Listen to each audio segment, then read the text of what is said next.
चलो, हमारा क्वेश्चन ये है कि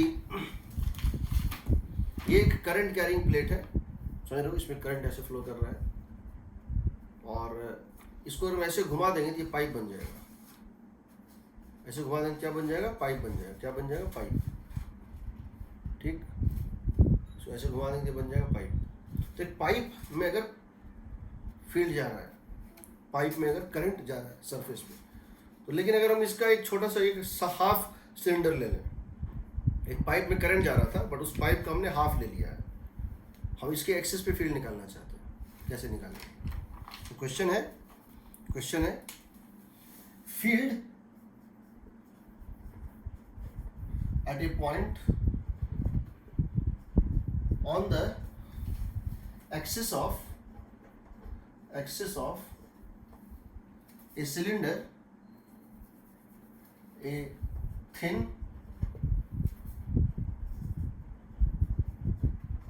cylindrical pipe portion filled at the point on the axis of a thin cylindrical pipe portion carrying current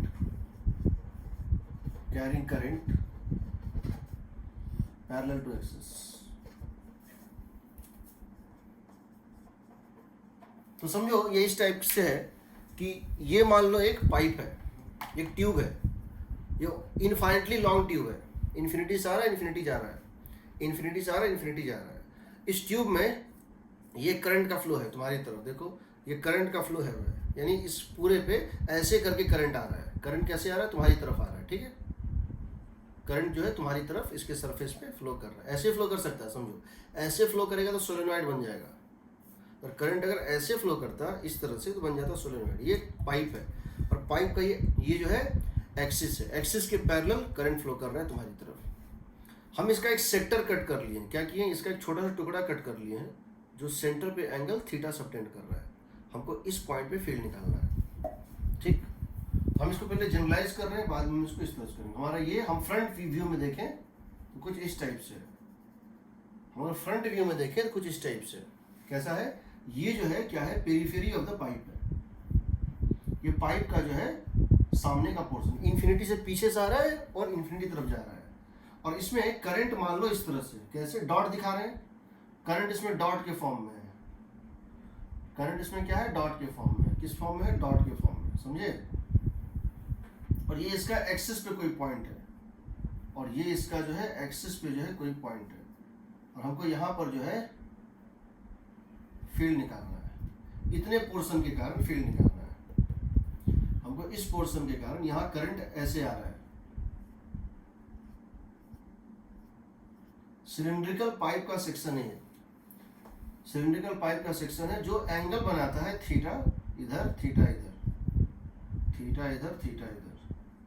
ये इसका एंगल बाइसेक्टर है, ये 2 थीटा है। हमको यहाँ फील्ड निकालना। ये है करंट आई। ये जो है part of, this is the part of infinitely long cylindrical tube. समझ रहे हो? आई थिंक समझ गए हो। हमको क्वेश्चन में ये निकालना है कि इसका फील्ड कितना होगा, ठीक है। हमको इसका फील्ड निकालना है। इसको मान लो θ/2, इसको मान लो θ/2। ये एंगल सबटेंड करता है थीटा। हमको यहाँ फील्ड निकालना है, कैसे निकालेंगे? अब सोचो, अगर हम इस सेक्टर का, ये जो सेक्टर इस तरह से जो पार्ट है, ये आर्क है, एक सिलेंडर का ये छोटा सा पार्ट है जिसका ये दोनों एज सेंटर पे एक्सिस पे एंगल सबटेंड करता है थीटा। और हम इसका एक छोटा सा अगर ऐसे करके हम कट करेंगे, हम क्या करते हैं, यहाँ से एंगल थीटा, हम यहाँ से एंगल थीटा पे जाते हैं या एंगल फाई पे जाते हैं, और फिर एक डी फाई पे जाते हैं। फाई के बाद इसको बढ़ा के क्या कर देते हैं? D phi. फाई से लेके फाई प्लस डी फाई के बीच में हम यहाँ एक छोटा सा टुकड़ा कट करते हैं, यहाँ एक छोटा सा टुकड़ा कट करते हैं। ये जो छोटा सा टुकड़ा होगा, ये जो छोटा सा टुकड़ा होगा, हम यहाँ पे इसको लिखते हैं, देखो ये टोटल आर्क लेंथ मान लेते हैं, ये टोटल आर्क लेंथ है एल, मान लो ये पी क्यू लेंथ है एल, और टोटल करंट है आई। तो हम कह रहे हैं current divided by arc length P Q, total current I flow कर रहा है, टोटल करंट आई फ्लो कर रहा है divided by P Q, this is current per unit length, यही ना, this is the current per unit, this is the current per unit arc length, जिसको हम कह रहे हैं के, क्या कह रहे हैं के। ये बहुत बार आएगा इस चैप्टर में, ये क्वांटिटी बहुत बार आएगा, करंट पर यूनिट लेंथ, ठीक। तो अगर ये पूरा होता तो लिखते आई बाई 2 पाई आर, बट ये इतना ही है, इतना है। इसको एक क्वांटिटी डिफाइन कर देते हैं, हमको पता नहीं फील्ड कितना होगा, तो हम क्या करते हैं, यहाँ पे फाई गए और डी फाई गए, तो ये जो कटा ये क्या कटा, ये तो इनफाइनटली लॉन्ग वायर है ना, ये जो एक पोर्शन कटेगा, देखो अगर थीटा और डी थीटा के बीच में तुम कट करोगे तो ये कटेगा ना, ये है थीटा और डी थीटा के बीच में, देखो, और तुम इसको देखो, तुम थीटा यहाँ से हम किसी एंगल पे गए थीटा और फिर गए डी थीटा, तो थीटा और डी थीटा में ये एकदम लीनियर, जो इनफाइनेटली अंदर और इनफाइनेटली बाहर है, वो इनफाइनेटली लॉन्ग वायर की तरह है। तो इसकी वजह से फील्ड कैसा होता है, इसकी वजह से फील्ड होता है सर्कुलर, इसकी वजह से फील्ड होता है सर्कुलर, यानी इसके परपेंडिकुलर, इसकी वजह से फील्ड क्या होता है, सर्कुलर होता है, इसकी होता है परपेंडिकुलर। तो ये कितना बनेगा, ये बनेगा इसके परपेंडिकुलर, इसकी मैग्नीट्यूड कितनी होगी, डीबी होगा म्यू नॉट, बिकॉज ये इनफाइनेटली लॉन्ग वायर है, समझो, ये जो डी आई होगा ना, एक इनफाइनेटली लॉन्ग वायर है, ये जो एक छोटा सा टुकड़ा कटा है, ये एक तरह से इनफाइनेटली लॉन्ग वायर की तरह बिहेव करता है, तो इसका फील्ड होगा mu naught I by 2 pi R, mu naught I by 2 pi, अगर इसकी रेडियस आर है तो 2 पाई आर, और इसकी डायरेक्शन होती है ऐसे, तो तुम देख सकते हो यहाँ पर ये इस तरह से बनेगा। अगर हम इसका एक सिमेट्रिकल पोजीशन लें, अगर इसका हम एक सिमेट्रिकल पोजीशन लें, जो फाई और डी फाई में यहाँ पे था, हम एक फाई और डी फाई में यहाँ ले लेते हैं,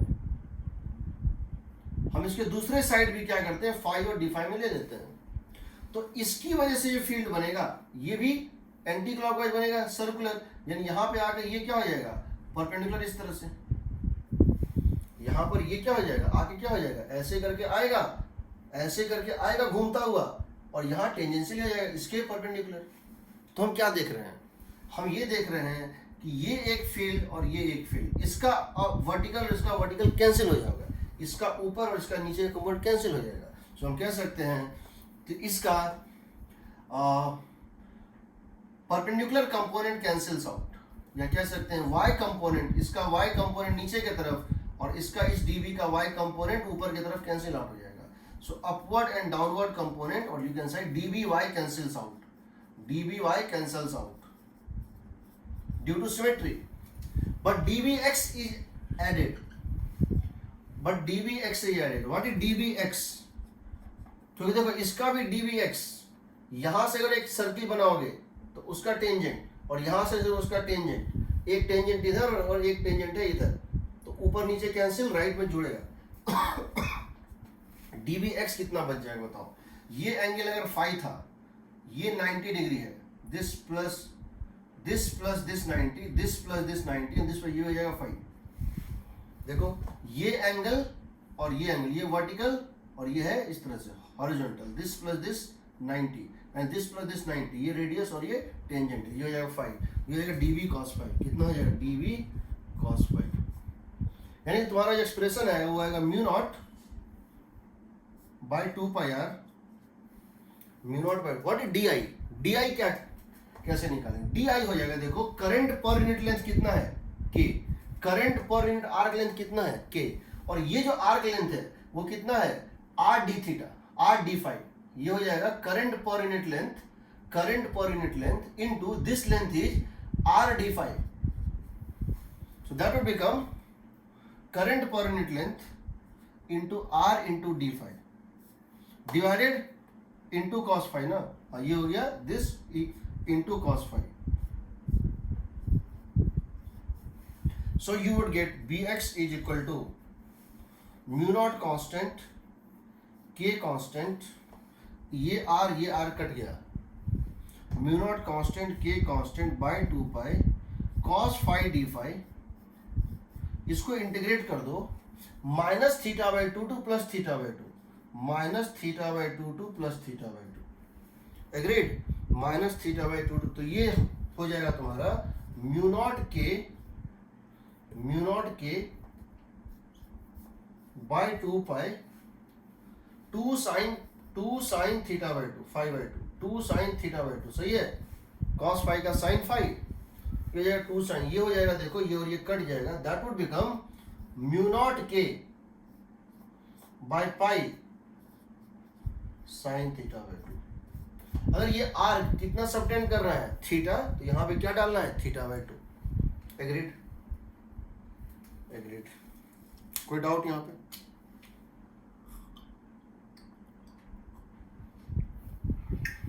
हाँ सर थोड़ा आपने जूम ज्यादा कर दिया है, वो दोनों साइड से कट रहे हैं। अच्छा,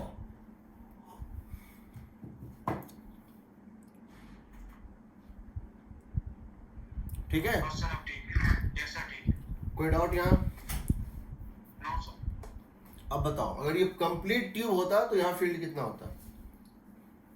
अगर ये फुल ट्यूब होता, a pipe of an infinitely long pipe of conductor carrying the surface current, तुम्हारी तरफ करंट ऐसे फ्लो कर रहा है, इसके अंदर एक्सिस पे फील्ड कितना होता? थीटा कितना डालोगे? 2 पाई बाई 2 कितना?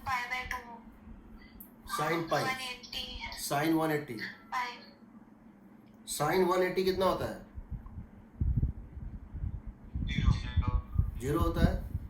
अंदर में एम्पियर्स लॉ में हम बिना इंटीग्रेशन के प्रूव करेंगे, लेकिन अगर कंप्लीट ट्यूब है उसके अंदर फील्ड 0 होगा। कंप्लीट ट्यूब है उसके अंदर फील्ड 0 होगा, पहली बात समझो। अगर हाफ ट्यूब है तो यहाँ क्या डालोगे? पाई साइन पाई बाई 2, यहाँ क्या डालोगे? पाई। अगर ये हाफ ट्यूब होता यहाँ डालोगे pi, pi by 2 1, sine pi by 2 1, तो म्यू नॉट के बाई पाई, म्यू नॉट के बाई पाई। अगर के नहीं दिया है, के दिया है ठीक है, नहीं दिया है तो के की वैल्यू है, के की वैल्यू की टोटल करंट आई, के की वैल्यू कितनी? Total current I by what is the total length?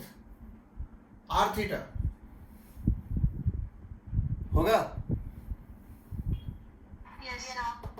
R theta, क्योंकि ये थीटा सबटेंड कर टोटल लेंथ होगा आर थीटा। तो कभी कभी क्या करता है कि हाफ ट्यूब जब देता है ना, या तो के दे देगा क्वेश्चन में, या फिर ये दे देगा कि उसकी जो है टोटल करंट कितनी है, रेडियस कितनी है, तो के की जगह क्या लिख सकते हो? Total current by total perimeter R theta, ये भी लिख सकते हो, इसको याद रखना। अब ये बताओ, इसका स्पेशल केस में सब आ जाएगा, इसके स्पेशल केस में क्या क्या आएगा वो देखो।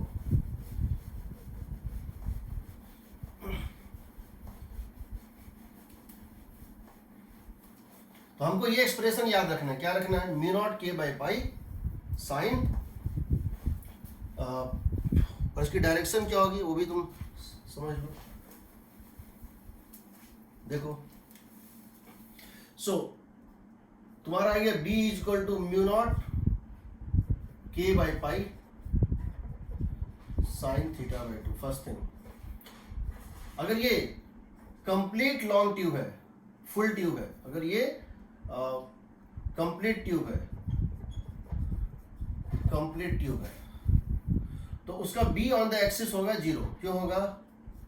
कंप्लीट ट्यूब मतलब थीटा इज 360 डिग्री है, ये आर्क लेंथ जो सबटेंड करता है उसको बोल रहे हैं थीटा, 360 डिग्री, 360 डिग्री का 2, ये हो जाएगा 0। ठीक, एक्सिस पे 0 होगा। उस केस में एक और खास बात होती है, इसका मतलब क्या है? अगर कंप्लीट ट्यूब है इसका मतलब क्या है? इस एक्सिस पे तुम्हारा फील्ड क्या निकलेगा? 0। ये करंट है तुम्हारी तरफ, ये सारे जो है ये करंट है तुम्हारी तरफ, ठीक है।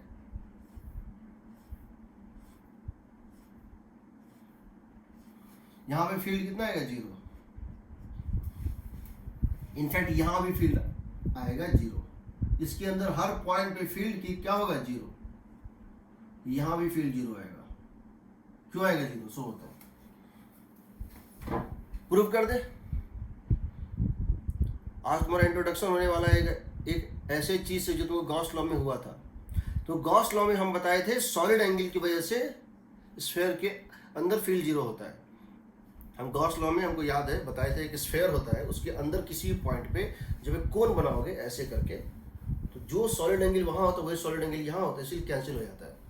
डिस्टेंस नीचे है आर स्क्वायर, ऊपर है solid angle into are square area होता है। खैर तुमको याद है कि नहीं? यहाँ देखो, यहाँ भी फील्ड जीरो होगा, यहाँ तो फील्ड जीरो होगा ही, ये तो हम समझ रहे हैं एक्सिस पे, यहाँ फील्ड जीरो होगा। क्यों होगा? हम क्या करते हैं, यहाँ से एक ऐसे करके लाइन बनाते हैं, बहुत छोटा है थोड़ा बड़ा करके दिखा रहे हैं। हम क्या कर रहे हैं कि हमको मान लो इस पॉइंट पे प्रूव करना है कि फील्ड जीरो होगा। हम यहां से एक ऐसे करके एक लाइन बनाते हैं और इसको ऐसे करके एक लाइन बनाते हैं। क्या ये एंगल और ये एंगल सेम होगा? यस सर, सेम होगा। Yes sir. यहां पर एक लेंथ कटा, ये लेंथ बहुत छोटा है, ये एंगल बहुत छोटा है। एक यहां पर तुम्हारा छोटा सा टुकड़ा कटा और एक यहां पर तुम्हारा छोटा सा टुकड़ा कटा, ये बहुत छोटा है, d फाई है, d फाई है या d थीटा है, ये भी d थीटा है। हम प्रूव कर देंगे इन दोनों की वजह से यहां पे फील्ड इक्वल एंड अपोजिट होगा। देखो ये जो करंट है इस तरह से, इसकी वजह से फील्ड होता है कैसे? सर्कुलर। इसकी वजह से फील्ड क्या होगा? सर्कुलर, क्योंकि ये एक इनफाइनाइट वायर है। इसका मैग्नीट्यूड कितना होगा यहां बताओ? Mu naught D I one, mu naught D I one by 2 pi R one, और ये डिस्टेंस यहां से कितना है? R1। Agreed? Yes sir, yes sir. इसकी वजह से एक बड़ा सर्किल बनेगा, करंट भी बड़ा है, डिस्टेंस बड़ा है, कैंसिल हो जाएगा। लेकिन देखो यहां फील्ड बनेगा mu naught D I two, ये है डी आई टू, ये है current in this infinitely long wire, mu naught D I two by 2 pi R2। अगर ये डिस्टेंस है R2, यहां से यहां तक का डिस्टेंस मान लेते हैं R2 है। नेग्लिजिबल एंगल है, इसलिए दोनों स्ट्रेट लाइन की तरफ बिहेव करता है। यहां देखो mu naught common, mu naught common, 2 pi common, 2 pi common. Agreed? तुमको पता है कि ये करंट ज्यादा हो, ये करंट कम है, डिस्टेंस भी कम है, ये करंट ज्यादा है और डिस्टेंस भी ज्यादा है, लेकिन दोनों इक्वल हो जाएगा रेशियो। क्यों हो जाएगा? ये डी R1 को क्या लिखोगे? डी I1, इसमें कितना करंट होगा? ये हो जाएगा current per unit length into R1 d theta. Current per unit length, देखो current per unit length arc में, current per unit length into this arc length is R2 d theta. Sorry, हाँ ये हो जाएगा current per unit length into R1 d theta is this length of the arc. Current per unit length into length of this arc, R1 d theta by R1, और ये कितना होगा? Current per unit length, current per unit length uniformly divided था, current per unit length into this length, what is this length? R2 d theta by R2। ये और ये cut गया ना, म्यू नॉट नहीं होगा।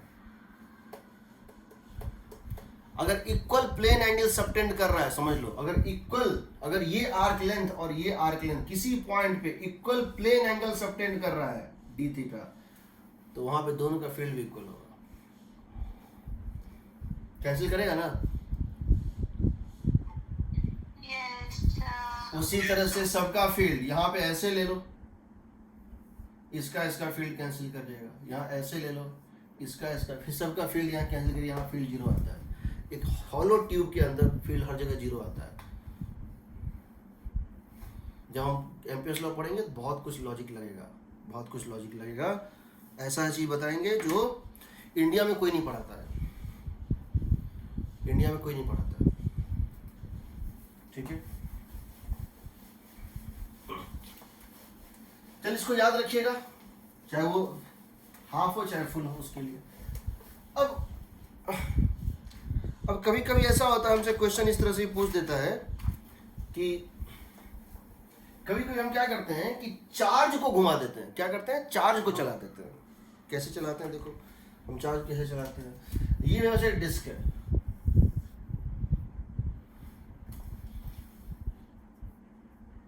ये एक यूनिफॉर्मली चार्ज डिस्क है, सिग्मा है चार्ज पर यूनिट एरिया, इसकी रेडियस है R। ये इस एक्सिस के अबाउट रोटेट कर रहा है, ये इस एक्सिस के अबाउट क्या कर रहा है, रोटेट कर रहा है, ऐसे करके ओमेगा से स्पिन कर रहा है। तो बताना है इसके सेंटर पे ये ऐसे करके ये रोटेट कर रहा है, ठीक है, ये इस एक्सिस के अबाउट जो है ये स्पिन कर रहा है, रोटेट कर रहा है। आपको बताना है इसके सेंटर पे मैग्नेटिक फील्ड ये कितना क्रिएट करेगा। For the magnetic field at the centre, find magnetic field at the centre. बड़ा सिंपल सा चीज है कि भाई जब एक रोटेटिंग रिंग भी, चलता हुआ चार्ज भी एक क्या बनाएगा, एक चलता हुआ चार्ज क्या बनाएगा, वो बनाएगा वो एक करंट है, एक चलता हुआ चार्ज एक करंट है, और वो ये बनाएगा। तो कितना बनाएगा जरा देख लेते हैं। हम क्या करते हैं, यहां से डिस्टेंस r पे जाते हैं, फिर r प्लस डी आर पे जाते हैं, एक r और एक r प्लस डी आर।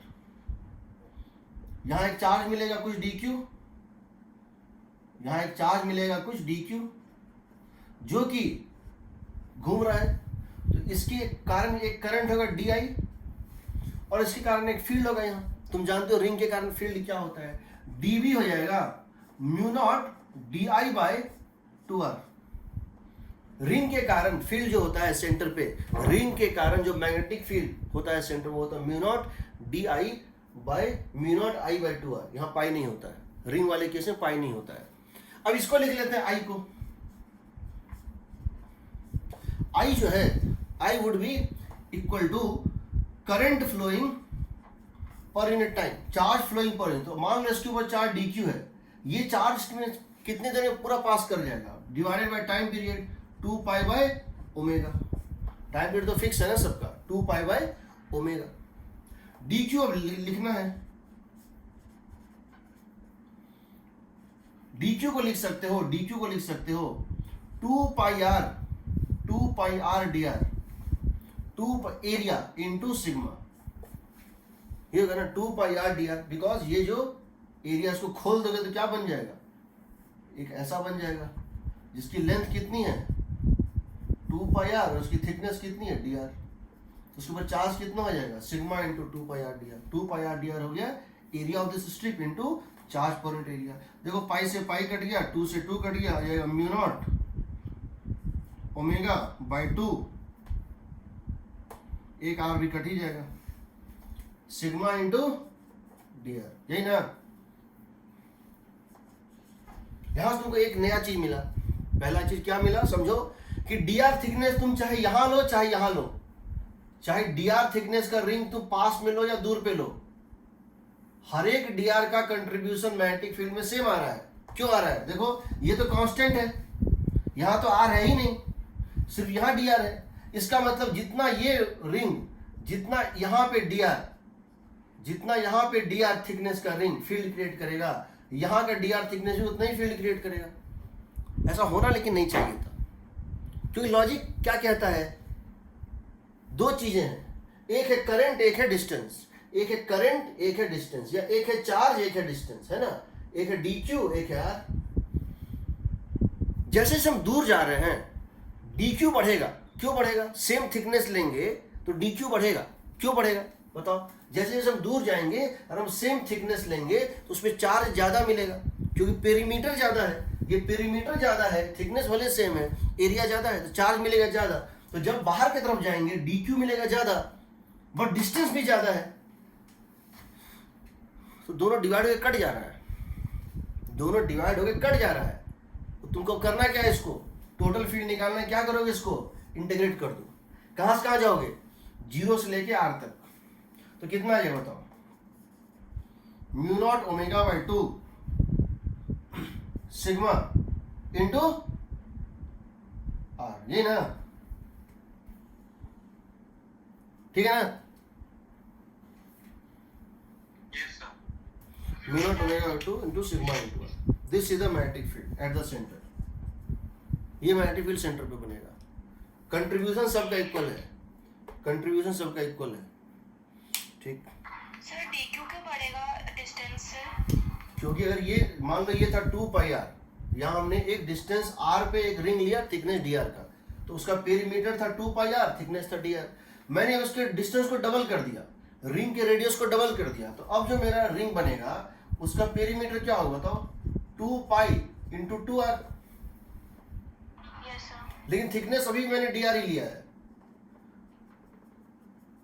तो इससे तो बड़ा होगा ना, ये एरिया तो डबल रहेगा ना, लेंथ हो गया, लेंथ डबल है, विड्थ सेम है, यस सर। चार्ज हो गया डबल, चार्ज हो गया डबल, बट ये भी हो गया double, double bye double ratio same. ठीक है, मतलब ये सब सिर्फ एक्सपीरियंस के लिए, क्योंकि क्वेश्चन जब पूछा जाता है तो हमको उसमें क्या करना होता है, हमको उसमें थोड़ा सा लॉजिक लगाना पड़ता है। ठीक है, हमको उसमें थोड़ा सा लॉजिक करना। आज कितना तारीख है? आज तारीख है 8 ना कि 9 है? यस सर, 8 तारीख है। तो 8 तारीख है, तो 15 तारीख से पहले हमको कैसे भी करके 15 से पहले 12-13 तक हमको मैग्नेटिज्म खत्म करना है, ताकि हम EMI स्टार्ट कर सकते हैं। EMI और AC तभी हमारा मतलब 28-29 या इस मंथ के लास्ट तक खत्म हो पाएगा। ठीक है, ठीक है। देखो एक क्वेश्चन ये है, ये एक स्फेयर है, ये एक स्फेयर है, एक हॉलो स्फेरिकल सेल है।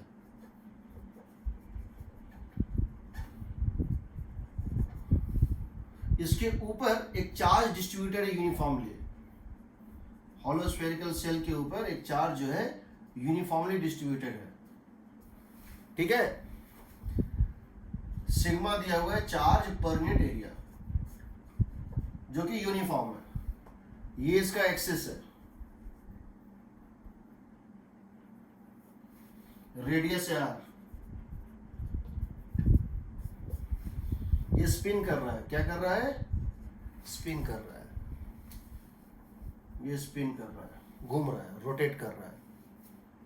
इसके सेंटर पे फील्ड कितना बनेगा ये निकालना है। Find the magnetic field at the centre, find the magnetic field at the centre. तो क्या करेंगे, हमारे पास एक ही फॉर्मूला है, वो क्या है? किसी रिंग की वजह से उसके एक्सियल पॉइंट पे फील्ड जानते हैं, किसी रिंग की वजह से उसके एक्सियल पॉइंट पे फील्ड जानते हैं। जब भी हॉलो स्फेरिकल सेल होता है, चाहे वो सेंटर मास निकालना हो, चाहे मोमेंट ऑफ इनर्शिया निकालना हो, चाहे वो फील्ड निकालना हो, चाहे पोटेंशियल निकालना हो, तुमने जीवन में कभी एक बार किया, तुमको पता है कि जब भी हॉलो स्फेरिकल सेल होता है हम क्या करते हैं उसमें कि लैटिट्यूड थीटा और डी थीटा में रिंग कट करते हैं। देखते हैं, हमको यहाँ फील्ड निकालना, find the field at its centre.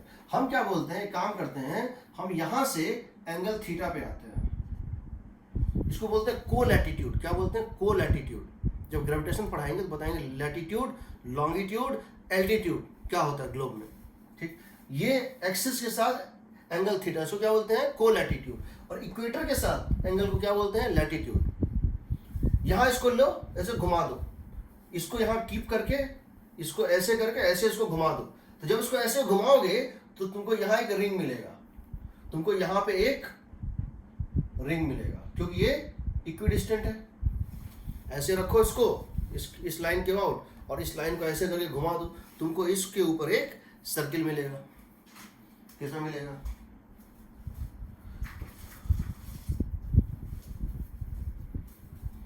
Something like this, something like this. ये तो खैर इक्वेटर का है, प्लेन इक्वेटर का है। तुम यहाँ पे ऐसे करके घुमा दोगे तो एक तुमको सर्किल मिलेगा इस तरह से। ठीक है, अब क्या करो, इस थीटा को थोड़ा सा बढ़ाओ, थीटा बढ़ा के कितना कर दो? थीटा प्लस डी थीटा, और फिर इसको घुमा दो, इस थीटा को बढ़ा के क्या कर दो? थीटा प्लस डी थीटा, और फिर इसको घुमा दो, तो तुमको एक रिंग कटेगा। ऐसे करके तुम्हारा एक रिंग कटेगा इस तरह से।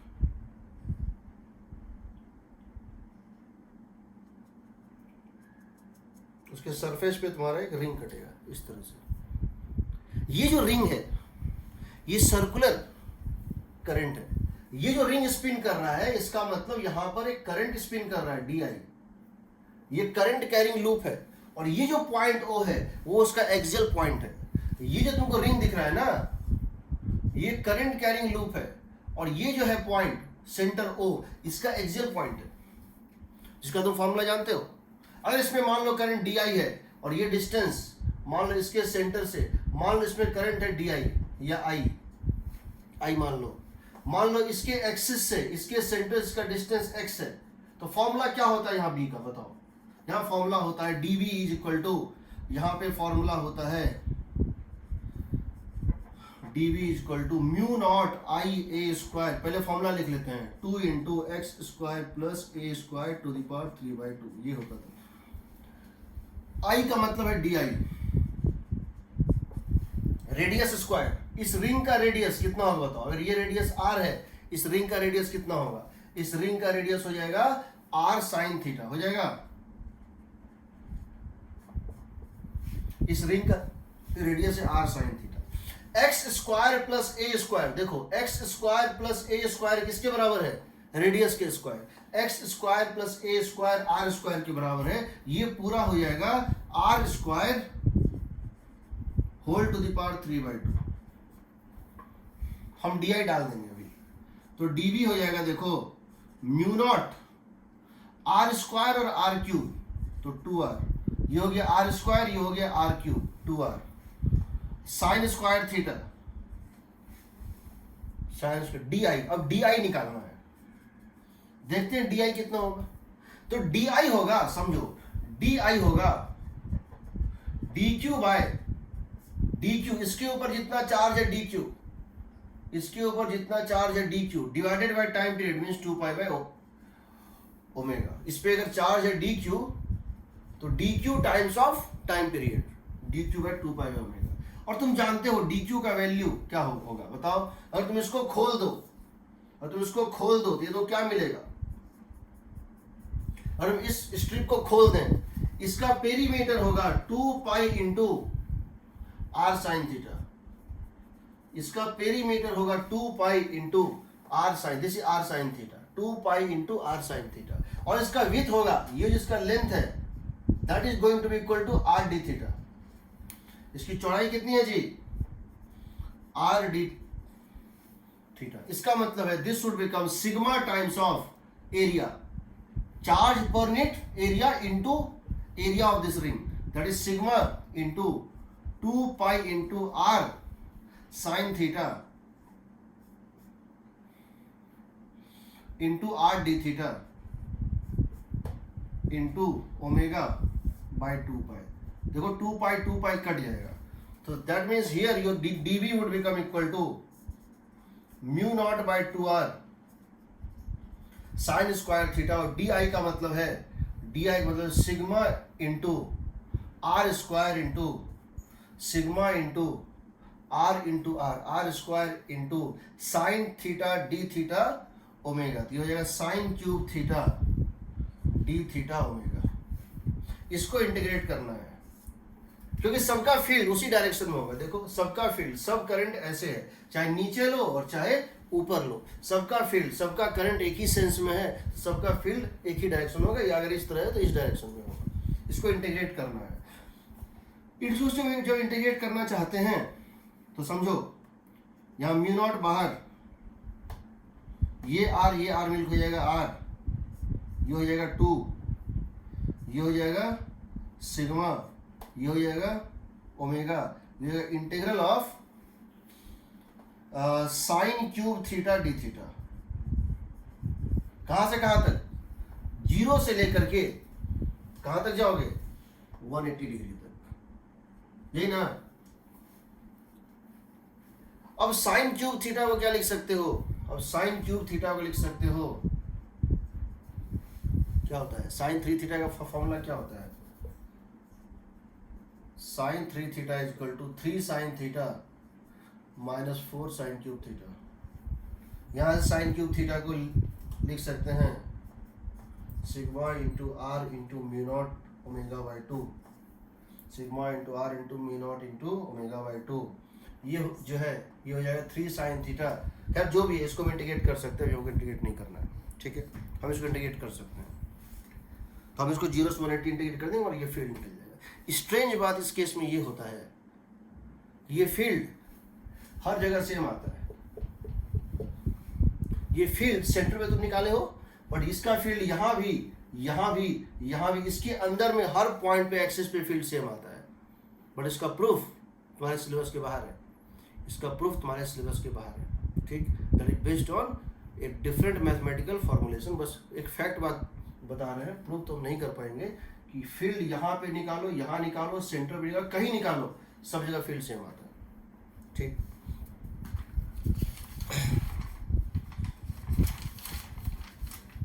चलिए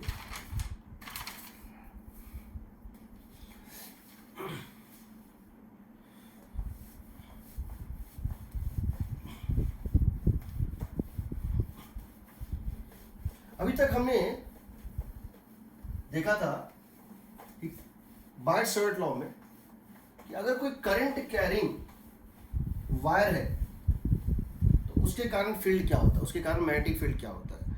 अगर कोई, वो क्या था बताओ, हमने बायट-सवर्ट लॉ में क्या पढ़ा था?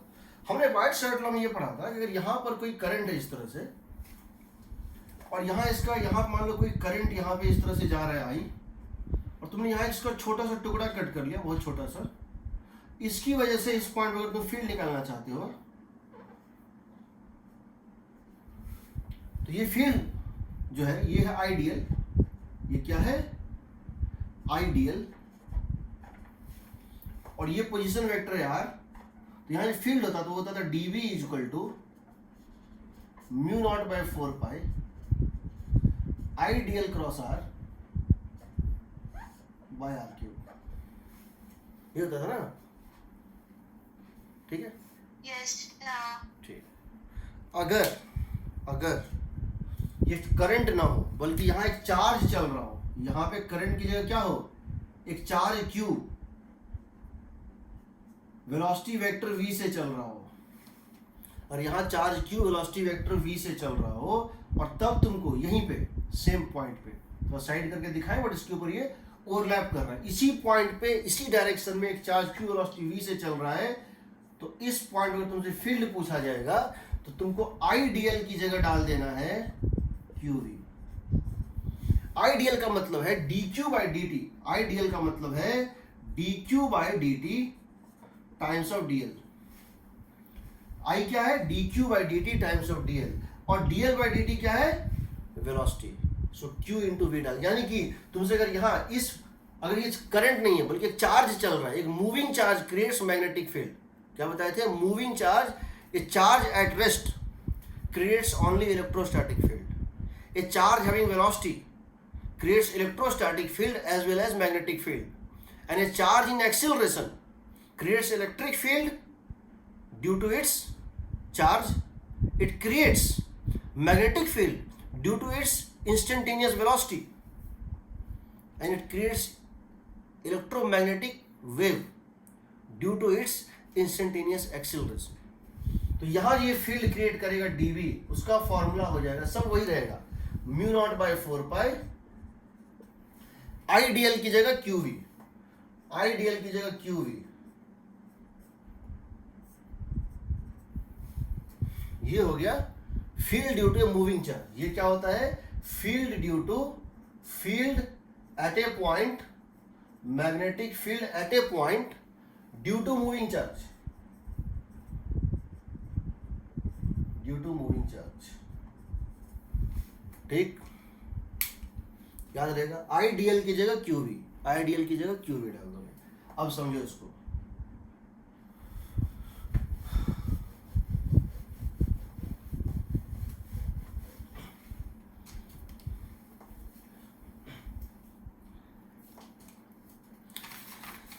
समझना ये तुमको कि अब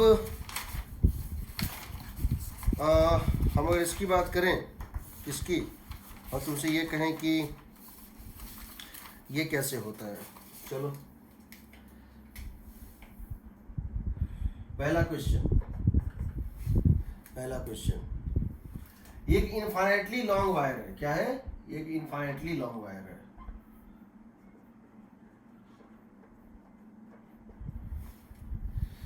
और ये दूसरा इनफाइनाइटली लॉन्ग वायर है, इस पे माइनस चार्ज है, क्या है, माइनस चार्ज है, इस पे प्लस चार्ज है, इस पे प्लस चार्ज है, ठीक है। दोनों पे चार्ज पर यूनिट लेंथ कितना है, लैम्डा, दोनों पे चार्ज पर यूनिट लेंथ कितना है, lambda, both have lambda, that is charge per unit length. Infinitely long wire, infinitely long thread, infinitely long thread, infinitely long thread, ठीक है, ये इधर जा रहा है स्पीड v से, ये इधर जा रहा है स्पीड v से, और ये भी इधर जा रहा है स्पीड v से। Both are dragged in the same direction the speed v। दोनों पैरेलल हैं और दोनों की स्पीड v से खींचा जा रहा है। ठीक, इनके बीच दो फोर्स होगा, एक इलेक्ट्रोस्टैटिक और एक रिपल्सिव, इलेक्ट्रोस्टैटिक और मैग्नेटिक फोर्स। पहले हम जानना चाहते हैं first electrostatic force of repulsion. ये भी लैम्डा है, ये भी लैम्डा है, ठीक है। इलेक्ट्रोस्टैटिक फोर्स ऑफ रिपल्सन पर यूनिट लेंथ कैसे निकालोगे बताओ? लिखोगे dF by dl, dF electrostatic by dl, कैसे निकालोगे? इसके कारण यहाँ फील्ड निकालो, इसके कारण यहाँ फील्ड निकालो, इलेक्ट्रोस्टैटिक फील्ड, और उस फील्ड से इसको मल्टीप्लाई कर दो। इसकी वजह से यहाँ फील्ड कितना होगा बताओ? इसकी वजह से यहाँ पर इलेक्ट्रोस्टैटिक फील्ड कितना होगा? तुम जानते हो, तुम पढ़े हुए हो। इलेक्ट्रोस्टैटिक फील्ड होता है 2k lambda by r, 2k lambda by r होता है। किसी इन्फाइनेटली लॉन्ग वायर की वजह से फील्ड होता है रेडियली, उसके ट्यूबलाइट की तरह निकलता है हर तरफ। इलेक्ट्रोस्टैटिक में क्या होता था? 2k लैम्डा बाय आर, याद है? k is 1/4 pi epsilon not. इस फील्ड में ये चार्ज रखा है, यहां इसका छोटा सा लेंथ कट कर लो। कितना लेंथ कट कर लो? इसका dl कट कर लो। ये जो इसका फील्ड है इसके ऊपर फोर्स लगाएगा, और इसका फील्ड इसके ऊपर लगाएगा, अपना फील्ड तो लगाएगा नहीं। तो इस पॉइंट पे ये जो dl लेंथ है किसका? सेकेंड वायर का, वो पहले वायर वाले के फील्ड में रखा हुआ था। तो फोर्स कितना लगेगा बताओ? df कितना लगेगा? df लगेगा dq इंटू ई लगेगा। dq का मतलब है लैम्डा dl, dq का मतलब है इस पे चार्ज कितना है बताओ? Lambda dl, lambda into dl into 2k lambda by r. यहां से आएगा df by dl, df by dl is equal to क्या हो जाएगा बताओ? 2 times of 1/4 pi epsilon naught, 2 times of 1/4 pi epsilon naught into lambda square by r. सही है? किसी को डाउट है यहाँ? किसी को डाउट होगा तो बताना। दूसरा, ये कौन सा हो? ये अट्रैक्टिव होगा कि रिपल्सिव होगा? सो बताओ। अट्रैक्टिव या रिपल्सिव? रिपल्सिव होगा। अब देखो, चूंकि ये वायर इस तरह चल रहा है, चूंकि तुम इस वायर कैसे खींच रहे हो, इस वायर कैसे खींच रहे हो, तुम जानते हो ये एक इक्विवेलेंट टू ए करंट है, ये इक्विवेलेंट टू ए करंट है, ये इक्विवेलेंट टू ए करंट है। एक moving charge equivalent to a current. इस क्रॉस सेक्शन से करंट तो पास हो रहा है ना, चार्ज तो पास हो रहा है ना, तो यहाँ करंट है, यहाँ भी करंट है, दोनों पैरेलल करंट है, दोनों क्या है? पैरेलल करंट है। तो तुम जानते हो जब पैरेलल करंट होता है तो अट्रैक्ट करते हैं। इनके बीच दो फोर्स हो गए, electrostatic force of repulsion and because they are parallel currents so magnetic force of attraction. समझ रहे हो? पहले ये बताओ ये करंट होगा कितना? इस करंट को निकालेंगे कैसे? What is the equivalent current? अगर हम एक इनफाइनेटली लॉन्ग लैम्डा चार्ज को खींच रहे हैं तो उसके अलॉन्ग कितना करंट फ्लो कर रहा है वो कैसे निकालोगे? सिंपल, करंट होता है चार्ज फ्लोन पर यूनिट टाइम होता है, चार्ज फ्लोन होता है lambda into v d t. क्यों? स्मॉल टाइम dt में इसका कितना लेंथ इस एरिया से पार कर जाएगा? स्मॉल टाइम dt में v वेलोसिटी से ये कितना लेंथ चलेगा? v dt। अगर वेलोसिटी v है और टाइम dt में ये कितना लेंथ चलेगा? v dt। Charge per unit length into length moved, this is the total charge moved by dt। तो कितना होगा? लैम्डा v होगा।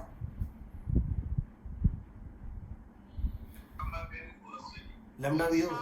Equivalent current when a infinitely long wire lambda is moved with velocity v, then equivalent current is lambda v।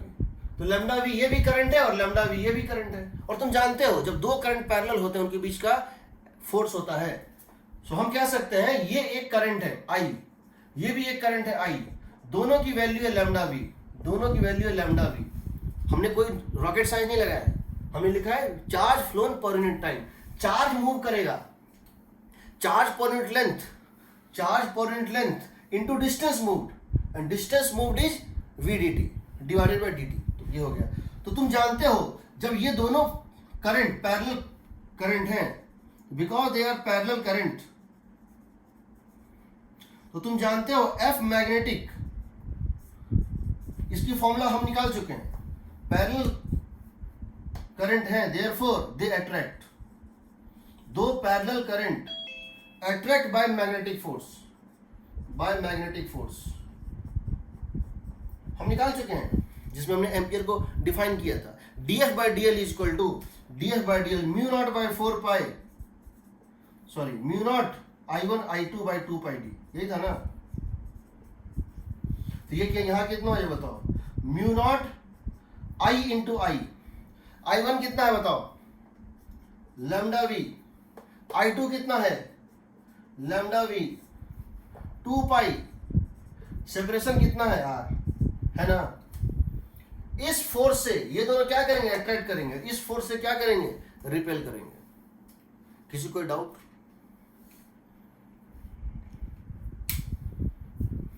ठीक, किसी कोई doubt? अब ये बताओ, what the ratio of electrostatic force and gravitational force, and prove that the ratio of electrostatic force and gravitational force equal to speed of light. Electrostatic force और repulsive force का हम ratio निकालना चाहते हैं। ठीक, तो क्या लिखेंगे देखते हैं। Let us see the ratio of electrostatic force and repulsive force. So dF electrostatic by dl by dF magnetic by dl is equal to lambda square, cut जाएगा देखो, नीचे यहां पे R है, यहां भी R है, कट गया, यहां लैम्डा स्क्वायर है, यहां से लेते हैं, सॉरी यहां से लेते हैं, ये R कट गया, ये और ये मिला के कितना है 2 पाई, 1 बाई 2 पाई, ये भी 1 बाई 2 पाई है, कट गया।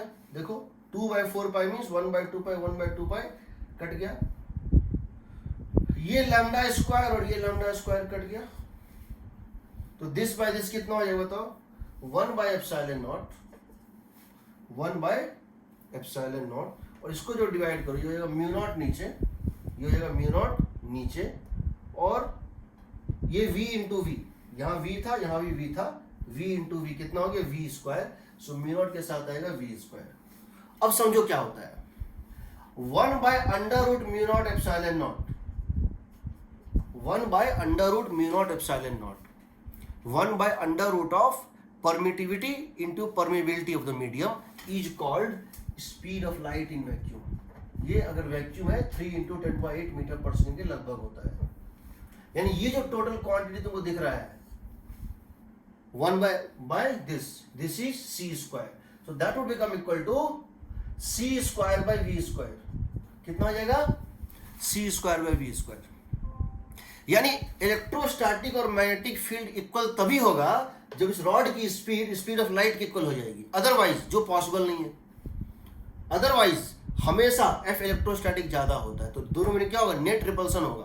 क्यों नेट रिपल्सन होगा, क्योंकि अगर तुम इन दोनों को देखो, ये है रिपल्सिव फोर्स, ये अट्रैक्टिव फोर्स, ये रिपल्सिव और ये अट्रैक्टिव है। Repulsive force by attractive force, electrostatic by this, ये c square by v square, because v हमेशा c से कम होगा, ये रेशियो बड़ा होगा, इसका मतलब नेट ये डोमिनेट करेगा।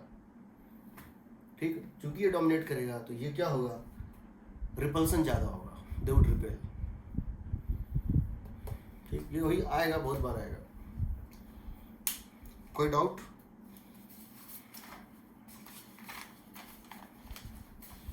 कोई डाउट?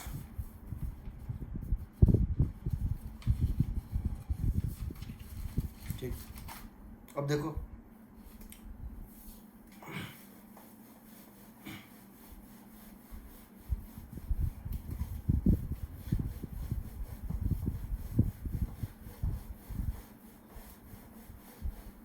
सोचे थे आज कम पढ़ाएंगे, मतलब आज इतना पढ़ाने का मन नहीं कर रहा था, ठीक है। फिर भी देखो एक क्वेश्चन है, ये चार्ज है Q, एक चार्ज है Q और ये इधर जा रहा है, किस वेलोसिटी जा रहा है? v से। किसी इंस्टेंट पे इस चार्ज की वेलोसिटी इस डायरेक्शन में है v, और हम जानना चाहते हैं कि भाई इस पॉइंट पे इस चार्ज ने एक फील्ड बनाया, दो फील्ड बनाया, एक इलेक्ट्रोस्टैटिक फील्ड और एक मैग्नेटिक फील्ड, ठीक। एक इलेक्ट्रोस्टैटिक फील्ड और एक मैग्नेटिक फील्ड। हमको बताना है दोनों में रिलेशन क्या है। दिस मूविंग चार्ज, हम लिख रहे हैं this moving charge has created an electrostatic field and magnetic field at point P. Find relation between them.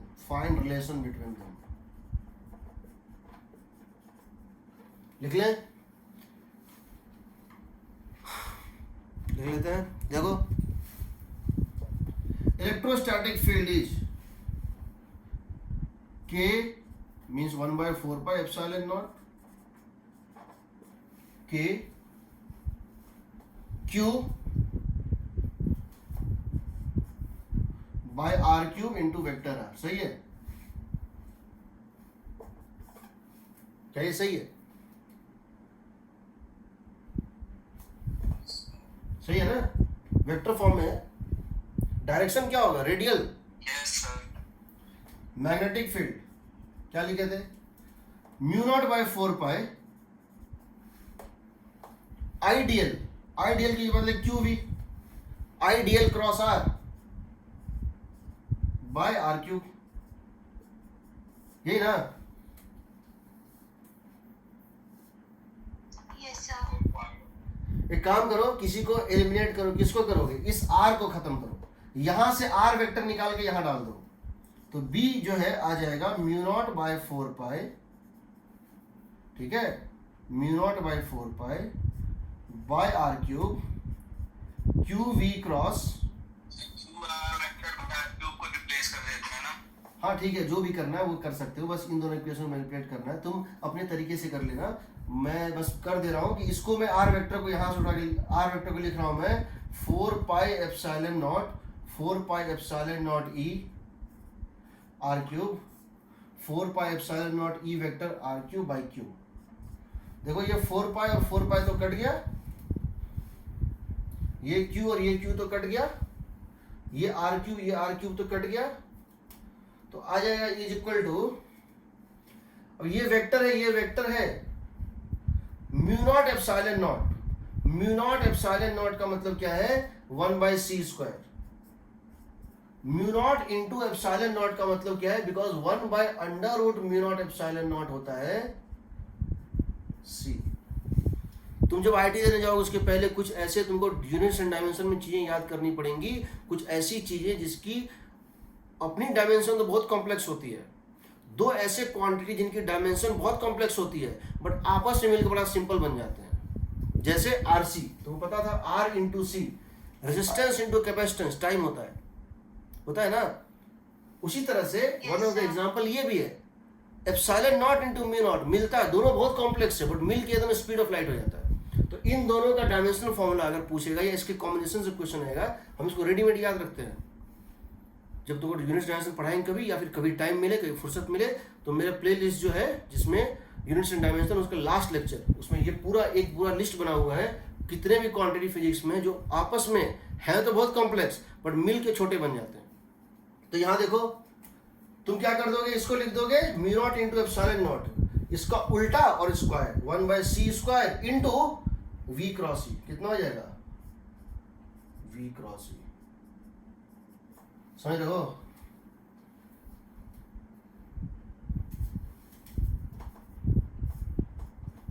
सही है ना? तो क्या हम ऐसा कह सकते हैं कि मैग्नेटिक फील्ड जो बनेगा वो हमेशा इलेक्ट्रोस्टैटिक फील्ड के परपेंडिकुलर होगा? क्या मैग्नेटिक फील्ड हमेशा इलेक्ट्रोस्टैटिक फील्ड के परपेंडिकुलर बनेगा?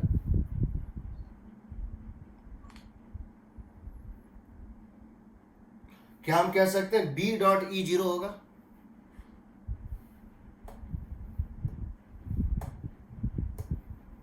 कह सकते हैं? Yes sir. बनेगा ना? यहीं से तुमको थोड़ा थोड़ा हिंट मिल रहा होगा, यहीं से तुमको हिंट मिलेगा इलेक्ट्रोमैग्नेटिक वेव्स क्या होता है और क्यों इलेक्ट्रोमैग्नेटिक वेव्स के केस में इलेक्ट्रिक और मैग्नेटिक फील्ड एक दूसरे के नॉर्मल चलते हैं, ऐसे ऐसे, एक ऐसे और एक ऐसे होता है। यानी कि तुमको अगर हम वेलोसिटी वेक्टर, फील्ड वेक्टर और बी वेक्टर किसी एक का डायरेक्शन दे दें तो तुम दूसरा निकाल सकते हो। ठीक है, इलेक्ट्रिक फील्ड इस प्लेन में बनेगा, इलेक्ट्रिक फील्ड इसी प्लेन में बनता है, लेकिन मैग्नेटिक फील्ड इसमें क्या है, V क्रॉस आर, देखो V क्रॉस आर इसके परपेंडिकुलर बनता है, इसलिए B डॉट E हमेशा 0 होता है। तुमको हम दे देंगे कि एक चार्ज मूव कर रहा है, उसकी वजह से किसी पॉइंट पे इलेक्ट्रोस्टैटिक फील्ड है एक्स आई कैप प्लस समथिंग जे कैप प्लस समथिंग के कैप, और B वेक्टर है this I cap minus this J cap minus this के कैप। बताओ x क्या है? तुमको पता है B डॉट E 0 होता है, तुम डॉट प्रोडक्ट 0 करके x1 x2 plus y1 y2 plus z1 z2 को 0 से इक्वेट करके निकाल दोगे, कोई दिक्कत नहीं। ठीक है, यस सर। अब देखो एक बड़ा स्ट्रेंज सा चीज होता है, एक बहुत स्ट्रेंज सा चीज होता है, बट होता है, क्या किया जाए, होता है। न्यूटन का थर्ड लॉ, न्यूटन का थर्ड लॉ मैग्नेटिज्म के केस में वायलेट हो जाता है। क्या था न्यूटन का थर्ड लॉ? न्यूटन का थर्ड लॉ क्या था जी? अगर ए बी पर फोर्स वेक्टर एफ लगा रहा है, अगर ए बी पर फोर्स वेक्टर एफ लगा रहा है तो बी ए पर फोर्स वेक्टर माइनस एफ लगाएगा, एक्शन रिएक्शन। बट यहाँ उल्टा, यहाँ पे ऐसा नहीं भी होता है। क्यों नहीं होता है वो हम तुमको बता रहे हैं। ठीक, ये सारी चीजें आज हम बता रहे हैं क्लास में, ये मेंस वेंस के लिए नहीं है, एडवांस के पेपर में इसे जरूर क्वेश्चन पूछते हैं। और आजकल तो जिस तरह से चल रहा है एडवांस का पेपर, उसमें तो कहाँ से पता नहीं क्या पूछ देता, पता ही नहीं चलता है। और नंबर को गंवाने के लिए एक छोटा सा कंसेप्ट नहीं आना भी काफ़ी होता है। तो इसीलिए बता रहे हैं, देखो Newton's third law seems to violate in the case of electromagnetic interaction. समझो, Newton's third law, Newton's third law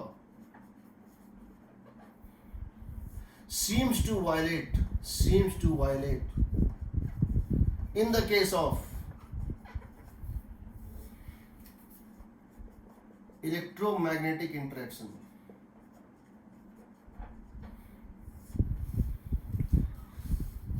क्यों वायलेट होता है भाई? क्या वायलेट होता है? सही में वायलेट होना तो नहीं चाहिए, क्योंकि न्यूटन का तीसरा law one of the pillars of the science है। तो फिर वो वायलेट क्यों होता है? फिर वो वायलेट क्यों होता है देखते हैं।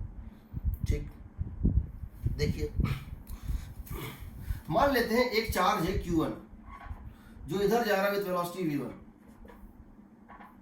और एक चार्ज है यहाँ पे Q2 और इसकी वेलोसिटी इस डायरेक्शन में V2। ठीक है, हम दोनों के बीच में मैग्नेटिक इंटरेक्शन निकालना चाहते हैं। हम दोनों के बीच में क्या निकालना चाहते हैं? मैग्नेटिक फोर्स का इंटरेक्शन निकालना चाहते हैं। तो हम इसका नाम देते हैं 1, इसका नाम है 2। सो हम पहले निकालना चाहते हैं force exerted bye 1 on 2, magnetic force exerted bye, let us find magnetic force exerted by charge 1 on charge 2, charge 1 की वजह से चार्ज 2 पे। तो पहले तो कैसे करोगे? चार्ज 1 चार्ज 2 पे कितना फोर्स लगा रहा है, तो पहले ये जानना पड़ेगा चार्ज 1 फील्ड कितना बना रहा है। ये बता यहाँ ये फील्ड कितना बनेगा at this location what is the B1 created by Q1 at location of Q2। भाई हमको क्या निकालना है कि force exerted by charge 1 on charge 2। तो हमको ये जानना है कि चार्ज 2 जहां पर है, पहले तो ये जानना पड़ेगा वहां चार्ज 1 ने फील्ड कितना बनाया। हम ये जानना चाहते हैं व्हाट इज B1 हियर। तो क्या लिखेंगे? यहाँ B1 लिखेंगे हम यहाँ पर लिखेंगे B1 इज इक्वल टू, इस पॉइंट पे B1 is equal to mu not by 4 pi ideal नहीं, QV, Q1 V1 cross this position vector r, सही है ना, R बाय RQ, सही है जी। इसकी वजह से यहाँ पे फील्ड निकाल ली, दिया जाएगा B1 is equal to mu not by 4 pi, V1 इधर है, R इधर है, देखो V1 वेक्टर इधर है, R इधर है, V1 क्रॉस R अंदर के तरफ होगा, V1 क्रॉस R, देखो V1 क्रॉस R अंदर के तरफ होगा, इसकी मैग्नीट्यूड होगी Q1 V1 R sin 90 degree by RQ, that is equal to mu not by 4 pi Q1 V1 बाय R स्क्वायर, अंदर के तरफ होगा ना।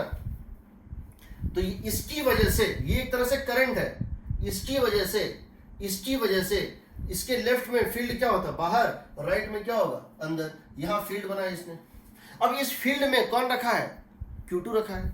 तो ये बताओ what is force on Q2 due to this.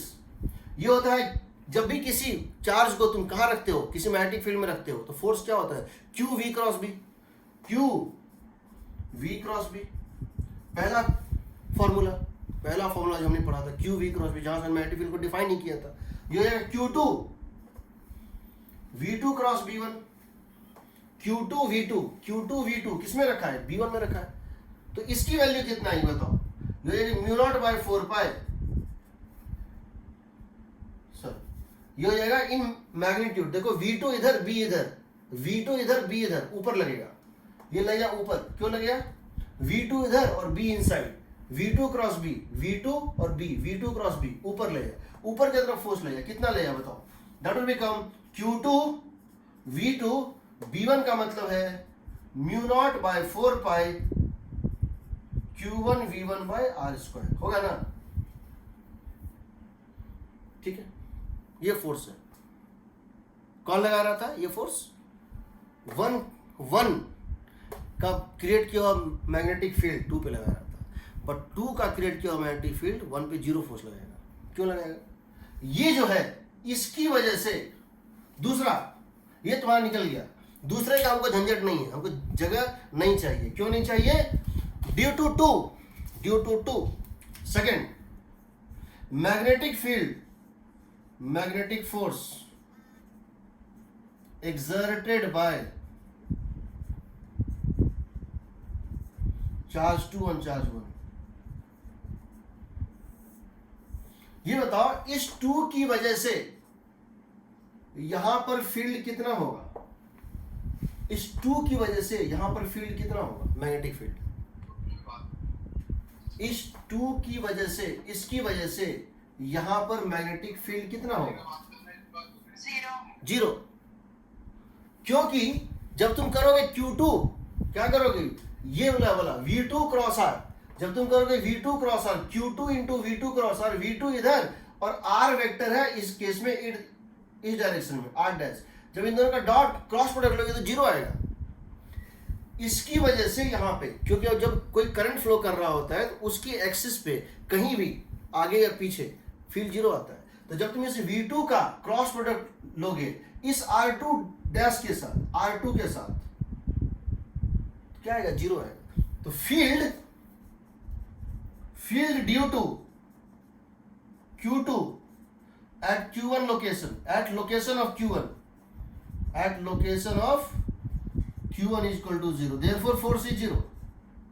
मतलब क्या हो गया,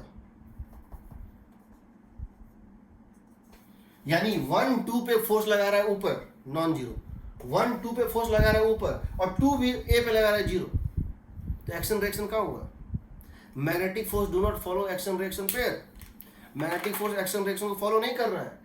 ए बी पे जो फोर्स लगा रहा है बी ए पे उसका नेगेटिव फोर्स नहीं लगा रहा है, न्यूटन लॉ फेल। अगर न्यूटन का तीसरा लॉ फेल कर जाएगा तो कंजर्वेशन ऑफ मोमेंटम फेल कर जाएगा, और कंजर्वेशन मोमेंटम फेल कर जाएगा तो पूरा फिजिक्स गिर के धराशायी हो जाएगा। लेकिन दिख तो रहा है, ए बी पे जो फोर्स लगा बी ए पे नहीं लगा रहा है। यहाँ पे ये सीम, ये दिखता है कि हाँ ये वायलेट हो रहा है। इस वायलेशन को हम कैसे एक्सप्लेन कर सकते हैं? इसका एक ही एक्सप्लेनेशन है, वो क्या है? जब भी देखो ये जो चार्ज चल रहा है और ये जो चार्ज चल रहा है, इनका तो इसका तो मोमेंटम है ही, यानी यहाँ कंजर्वेशन मोमेंटम तो फेल हो रहा है। मोमेंटम कब कंजर्व होता है? जब एक एक्शन और एक रिएक्शन होता है, इक्वल एंड अपोजिट। तो ये जितना मोमेंटम इधर क्रिएट करता है उतना ही मोमेंटम ये इधर क्रिएट करता है, इसीलिए वेक्टर सम जीरो हो जाता है। समझो, ये जितना मोमेंटम खाता है उतना ये बनाता है, या यूं कहो जितना मोमेंटम ये क्रिएट करता है एक्शन, उतना ही मोमेंटम क्रिएट करता है रिएक्शन। तो वो एक्शन रिएक्शन कारण नेट मोमेंटम में एक वेक्टर क्वांटिटी वो कैंसिल हो जाता है, मोमेंटम कंजर्व हो जाता है। एक में 10 घटेगा, दूसरे में 10 बढ़ेगा। या अगर 3 बॉडी है, एक में 10 घटेगा, दूसरे में 5 बढ़ेगा, तो तीसरे में 15 घटेगा, तो वो कैंसिल हो जाता है। बट यहाँ पर क्या होगा, क्या दिख रहा है? इसका मोमेंटम कंजर्व नहीं होगा। इस वायलेशन का एक्सप्लेनेशन ये है कि जब भी इस टाइप का मोशन होता है, जब भी चार्ज मूव कर रहा होता है, इस केस में दोनों में फोर्स है, इसके ऊपर तो फोर्स है ही, तो ये घूमेगा जरूर। इसके ऊपर तुमने फोर्स क्या देखा था? ऊपर था। तो स्मॉल टाइम dt में तुम क्या देखोगे? ये ऐसे घूमेगा, ये एक्सेलरेटेड है। बिकॉज ये एक्सेलरेटेड है, ये क्या करेगा? इलेक्ट्रोमैग्नेटिक वेव क्रिएट करेगा। बिकॉज ये एक्सेलरेटेड है, ये क्या करेगा? इलेक्ट्रोमैग्नेटिक वेव क्रिएट करेगा, फोटोन क्रिएट करेगा। वो फोटोन जो ये क्रिएट करेगा, ये इलेक्ट्रोमैग्नेटिक वेव क्रिएट करेगा, उसके पास भी मोमेंटम है, तो ये जो फोटोन क्रिएट करता है इसके पास भी मोमेंटम होता है। या जो ईएम वेव मूव करता है वो भी अपने साथ मोमेंटम और एनर्जी लेके चलता है। अगर हम उस मोमेंटम को भी ले लें इन दोनों के, तो कंजर्व है। यानी कि तुम जो पिक्चर देख रहे हो वो कंप्लीट नहीं है।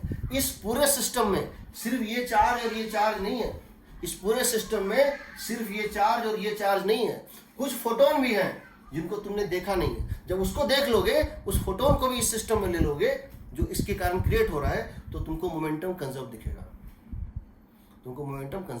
दूसरी बात, जब भी ये फोटोन क्रिएट होगा, इसको एक मोमेंटम है, इसको एक मोमेंटम मिलेगा ना, एक्शन रिएक्शन, तो कंजर्व हो जाता है। तो याद रखना, magnetic field, magnetic force as such action reaction pair को वैल्यू नहीं करते हैं। तो अगर तुम सिर्फ मैग्नेटिक फोर्स देख रहे हो, एक्शन रिएक्शन हो सकता है वो वायलेट कर जाए, लेकिन अगर तुम मैग्नेटिक फोर्स के साथ साथ फोटोन को एमिट करने के कारण जो रिएक्शन फोर्स मिल रहा है उसको भी लोगे, तब मोमेंटम कंजर्व हो जाता है।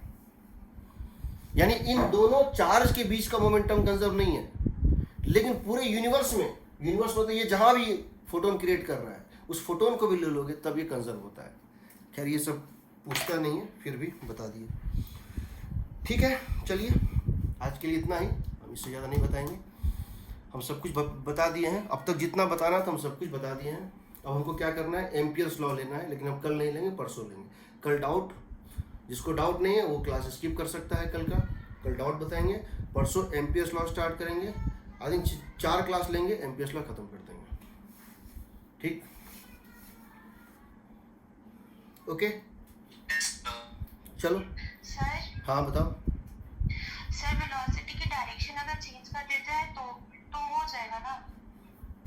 कौन सी वेलोसिटी? इसको हाँ सर, इसकी इधर लेफ्ट कर दें, नहीं मतलब ऊपर कर दें, किसी भी डायरेक्शन में, हाँ ऊपर कर दें। हाँ बिल्कुल, कभी कभी होता है, कभी ये देखो, जब तुमको एक्शन और रिएक्शन इक्वल मिल जाएगा, जब तुमको एक्शन और रिएक्शन मैच कर जाएगा, इसका मतलब उस केस में इलेक्ट्रोमैग्नेटिक वेव क्रिएट नहीं हो रहा है। जब नहीं मैच करेगा इसका मतलब इलेक्ट्रोमैग्नेटिक वेव क्रिएट हो रहा है। जैसे ये देखो, मैं बता रहा हूँ, अगर यही क्वेश्चन इस तरह से होता, ये ऊपर जा रहा है, ये ऊपर जा रहा है, इसकी वेलोसिटी है v1, इसकी है v2, इसकी है q1, इसकी है q2, ये डिस्टेंस है। अब करके देखो मैग्नेटिक फील्ड एक्शन रिएक्शन आ रहा है। अब करके देखो, इसका फील्ड निकालो यहाँ पे और इसका क्रॉस प्रोडक्ट निकालो, इसका निकालो, दोनों इक्वल को। तुम यहाँ क्या देखोगे, magnetic field due to 1/2 is negative of magnetic field of 2/1।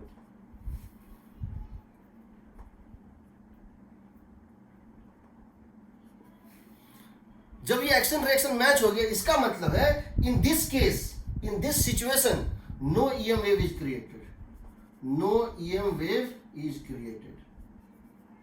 Actually है क्या ना, देखो मैग्नेटिक फील्ड जो है ना, उसका डिफिनीशन में पढ़ा है ना, वो गलत पढ़ा है। मैं तुम्हें एक चीज़ बताता हूँ, मैग्नेटिक फील्ड का डिफिनीशन क्या होता है वो देखो।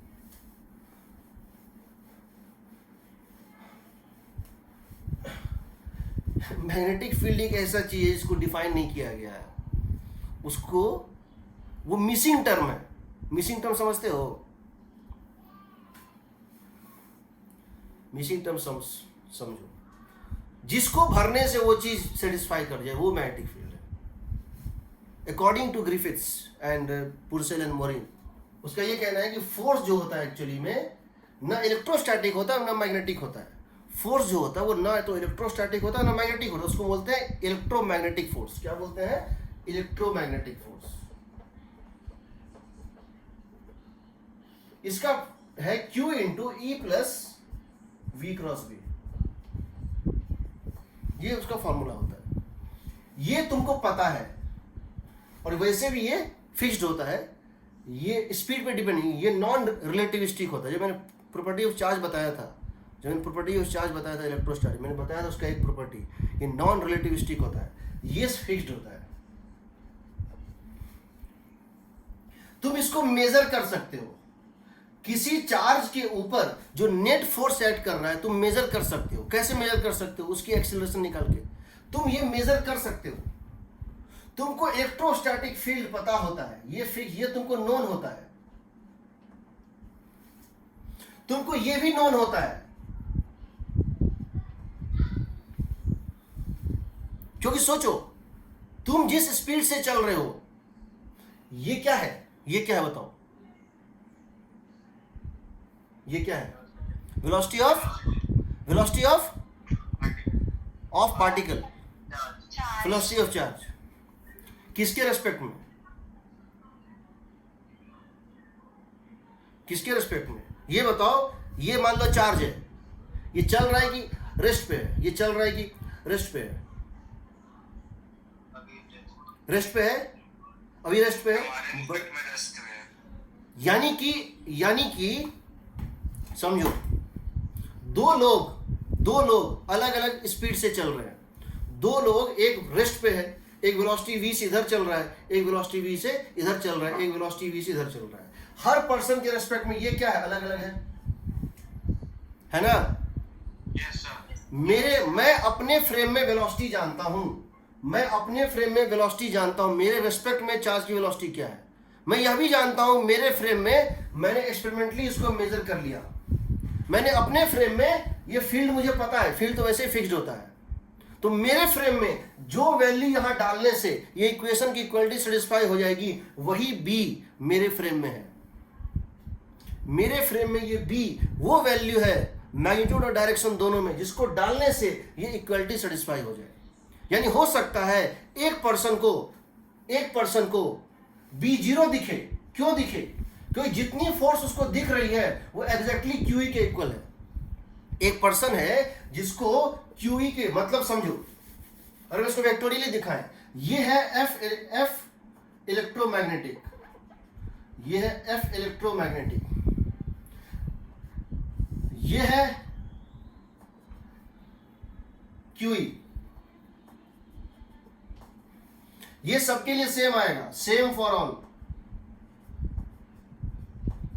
चाहे हम रेस्ट पे हो, चाहे चल रहे हो, चाहे कुछ भी कर रहे हो, मेरे रेस्पेक्ट में हमेशा सेम आएगा।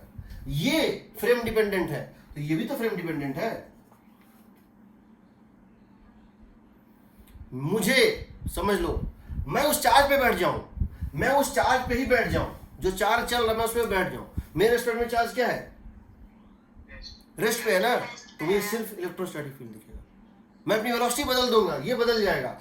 जिस ये एक ऐसा चीज है जो हम डिफाइन नहीं कर सकते, ये फ्रेम टू फ्रेम डिपेंड करता है। और ऐसा नहीं कि वो फ्रेम पे हम कैलकुलेट करते, नहीं, हम इसको रखते हैं मेरे फ्रेम में, और देखते हैं यहाँ क्या रखें वेक्टर कि ये मैच कर जाए। वही वेक्टर उस फ्रेम में मैग्नेटिक फील्ड होता है। मैग्नेटिक फील्ड का एब्सोल्यूट कोई सेंस डिफाइंड नहीं है, ये एब्सोल्यूट डिफाइंड है, इसको मेजर कर सकते हो, इसको मेजर कर सकते हो, इसको मेजर कर सकते हो, इसको मेजर कर सकते हो, इसको मेजर नहीं कर सकते हो, इसको भरना पड़ेगा। मैग्नेटिक फील्ड को भरना पड़ता है वहां पे, समझ रहे हो ना?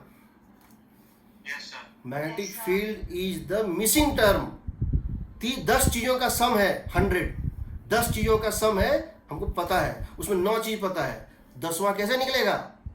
जिसको भरने से वो मैच कर जाए, वही भी है। ठीक।